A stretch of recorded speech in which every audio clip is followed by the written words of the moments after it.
नमस्कार, आप देख रहे हैं लाइव ट्रेंड न्यूज। बिहार में सियासी मौसम दिन प्रतिदिन अपनी करवट बदलता जा रहा है। बिहार विधानसभा चुनाव को लेकर एक बार फिर से महागठबंधन को करारा झटका लगा है। महागठबंधन के कई नेता जदयू में शामिल हो गए हैं।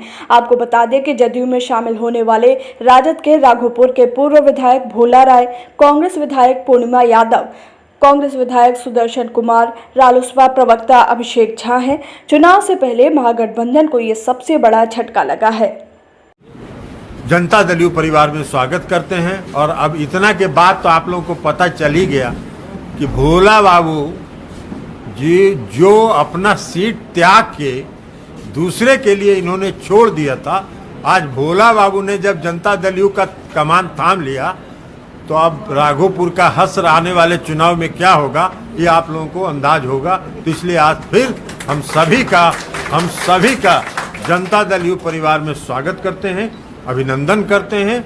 और जनता दल यू एक पार्टी नहीं, एक परिवार की तरह चलता है, एक आपसी मिल्लत, आपसी भाईचारे के रूप में चलता है। उन सब का, हम सभी का फिर से एक बार जनता दल यू परिवार में स्वागत करते हैं, अभिनंदन करते हैं।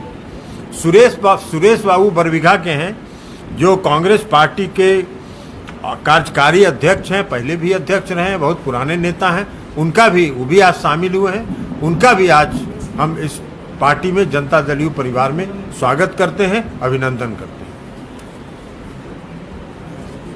चलिए, अब आप लोग का कुछ हो तो बोलिए, नहीं तो कुछ हम पूर्णिमा जी को कहें, सुदर्शन जी को कहें, भोला बाबू को कहें, कुछ बोलेंगे। अब तक भोला बाबू जो अपना सीट 3 बार विधायक थे छोड़ दिए थे, तब न जीत रहे थे वहां से। अब क्या होगा, इनसे न जाके पूछिए कि अब क्या होगा, और लड़ेंगे कि नहीं लड़ेंगे। रघुवंश बाबू के बारे में मैंने कल ही कहा कि रघुवंश बाबू एक सम्मानित नेता रहे हैं, पूरे प्रदेश के प्रतिष्ठित नेता रहे हैं। वो किसी भी पार्टी में रहे, लेकिन रघुवंश बाबू एक सम्मानित नेता रहे। उन्होंने अपने पूरे चरित्रता के साथ सार्वजनिक जीवन का निर्वाह किया है। हम लोग रामजीवन बाबू को तब से जानते हैं जब 1977 में जन नायक कर्पूरी ठाकुर जी की सरकार में वो मंत्री थे, तब से रघुवंश बाबू को जानते हैं। अब रघुवंश बाबू जैसे नेता, अभी हमने आपको बताया कि भोला बाबू जिन्होंने त्याग किया, उनको तो अपमानित किया। रघुवंश बाबू ने जो 32 साल, जो उनका इस्तीफा कल हमने देखा है कि 32 साल तक जन नायक कर्पूरी ठाकुर जी के बाद उन्होंने लालू प्रसाद जी का समर्थन किया, उनके पीठ के पीछे खड़ा रहे। और वैसे व्यक्ति को भी किसके लिए अपमानित किया, किसके लिए अपमानित किया, ये आप सोचिए, किसके लिए अपमानित किया। और उस अपमान के पीछे कौन सा खेल है, यह भी आप जानिए। इसलिए कि हम तो पहले से कहते रहे, आप लोग मानते नहीं हैं और ना आप लोग इस पर रिसर्च करते हैं। अरे पहले एक सवाल का वो जवाब दे देना कि उनके पिताजी रांची में काहे के लिए हैं। एक सवाल का वो जवाब दे दें कि उनके पिताजी रांची के होटवार में 2017 से किस चीज की सजा भुगत रहे। भाई अब तो ये कह नहीं सकते हैं कि राजनीतिक षड्यंत्र के तहत फंसा दिया। आज तो वो अगर रांची में है तो कोर्ट के आदेश से हैं, न्यायपालिका के आदेश से हैं। न्यायिक प्रक्रिया के तहत जो उन्होंने कुकर्म किया है इस प्रदेश के साथ, उसको प्रमाणित हुआ न्यायालय में, और तब न्यायालय ने उनको सजा दी है। तो उनको एक सवाल का जवाब देना न चाहिए, बाकी सवाल उनको पूछने का कौन अधिकार है। जो अपने पार्टी के नेताओं का सम्मान नहीं कर सकते हैं, वो नीतीश कुमार जी से सवाल क्या करेंगे। नीतीश कुमार जी ने तो उनको उंगली पकड़ के उप मुख्यमंत्री बनाया और वो नेता बन गए। अब वो मुंगेरी लाल का हसीन सपना देख रहे हैं। तो सपना देखना कोई बुरा नहीं है, देखना चाहिए, लेकिन देखते रहें। और मुंगेरी लाल का हसीन सपना कभी पूरा नहीं होता।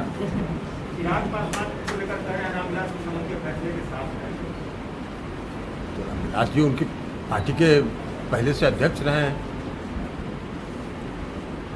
तो कह रहे हैं, तो इसमें कौन सा सवाल है जो आप हमसे पूछ रहे हैं। इसमें कोई रहे तो उनसे नहीं पूछिएगा, चिराग पासवान जी से। इसके लिए हम सक्षम व्यक्ति थोड़ी हैं जवाब देने के लिए।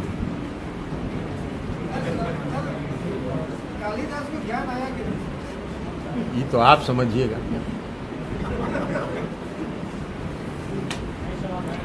और कुछ नहीं है लगता है आप लोगों के पास क्या? कांग्रेस पार्टी के 2 माननीय विधायक आए ना भाई, आपको तो हम पहले कहे हैं कि देखते जाइए आगे आगे क्या क्या होता है। फ्लड गेट खुल गया है क्या? आप ही को फ्लड गेट का इंचार्ज बना देते हैं, गेट ऑपरेटर। लीजिए सुदर्शन, कुछ बोलना है? भोला बाबू दीजिए माइक, बोलिए भोला बाबू।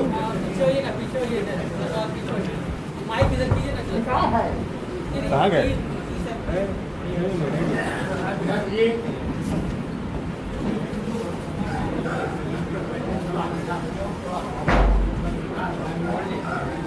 पत्रकार भाइयों,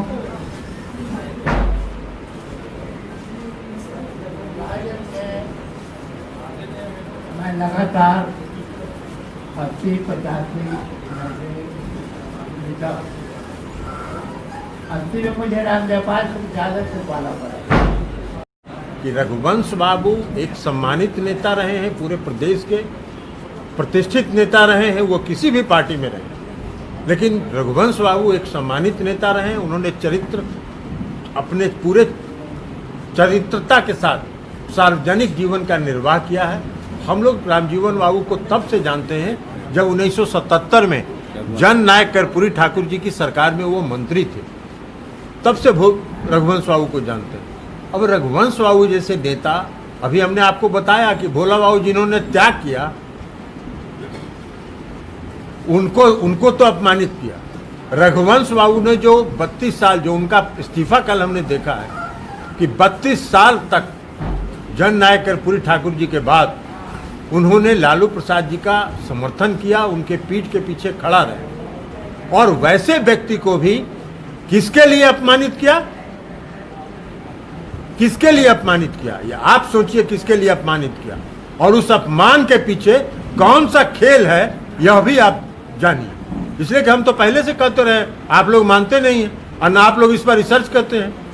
हम तो पहले से करते रहे हैं कि वहाँ विधानसभा का टिकट, विधान परिषद का टिकट, राज्यसभा का टिकट, लोकसभा का टिकट, सब चलता है लेन देन से। तो अब उसी लेन देन में भी रघुवंश बाबू बेचारे अपमानित हो गए। तो रघुवंश बाबू जैसे नेता अगर किसी पार्टी में आएंगे तो वो पार्टी के लिए एसेट होंगे। अगर रघुवंश बाबू, कोई ये है नहीं कि उनको समझा सकता है कोई, रघुवंश बाबू जिस दिन निर्णय करेंगे कोई भी पार्टी उनका स्वागत करेगी, इसलिए कि ऐसे चरित्रवान नेता से पार्टी का चरित्र परिलक्षित होता है। बहुत उम्मीद के साथ वो पत्र लिख रहे हैं नीतीश कुमार, क्या इसको? अरे ये तो मुख्यमंत्री जी को पत्र लिख रहे हैं, और मुख्यमंत्री जी को अगर कोई रचनात्मक पत्र वो लिख रहे हैं तो माननीय मुख्यमंत्री नीतीश कुमार जी रचनात्मक कार्यों में विश्वास करते हैं, और रचनात्मक कार्यों में विश्वास करते हैं। और रघुवंश बाबू का अगर कोई आग्रह होगा और रचनात्मक आग्रह होगा तो हम समझते हैं जरूर कि मुख्यमंत्री जी उस पर विचार करेंगे और कोई निर्णय लेंगे।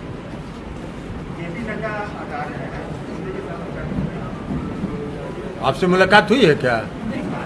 मैंने आपसे मुलाकात हुई हो, आपसे कुछ वार्तालाप हुई हो तो बताइए, हम लोग को भी लाभान्वित करिए।